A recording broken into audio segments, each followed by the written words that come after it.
হে everyone, তো আজকে হলো বরের জন্মদিন। এখন বাজে রাত 12টার সময় করছিলাম সেলিব্রেশন।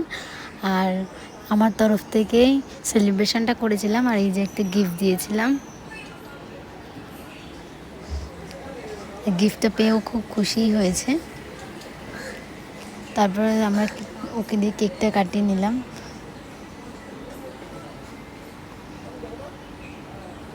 নিয়ে তারপরে ওই যে পায়েসও করেছিলাম, পায়েসটা খেয়ে ভালোই বললো।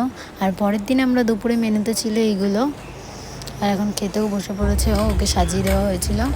আর তারপর আমরা এই যে খেয়ে নিচ্ছি। চলো খেয়ে নিই। আবার বিকেলে রেডি হয়ে নিয়েছি, যেহেতু বর বলছিল যে একটু বেরোই, রাম মন্দিরের দিকে যাই, পুজো দিয়ে আসি, তাই গেছিলাম। আর আমরা বাড়ি থেকে বেরিয়েও পড়েছি।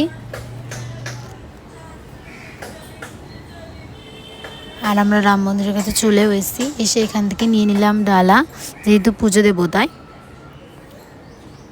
আর এই যে ঢুকতেই সামনে একটা নামের মূর্তি ছিল।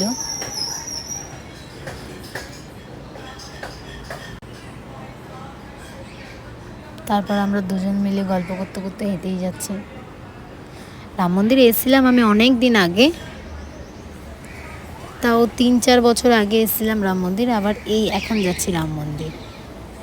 এবার আমরা চলে এসেছি মন্দিরে, আর এখন দিচ্ছে ও পুজো। আর পুজো দেওয়ার পরে পরে দিচ্ছিল টিপ, তো আমরা দুজনে টিপ পরে নিলাম।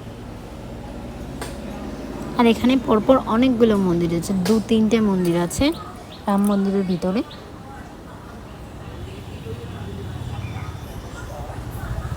তো যতটা পেরেছি ততটা তোমাদেরকে দেখিয়েছি, দেখো।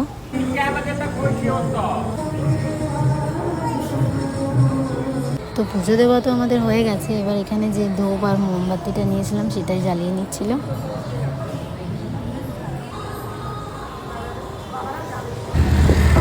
নিয়ে এবার আমরা বাড়ির দিকে চলে এলাম। তাতে আবার নেক্সট ব্লকে তোমাদের সাথে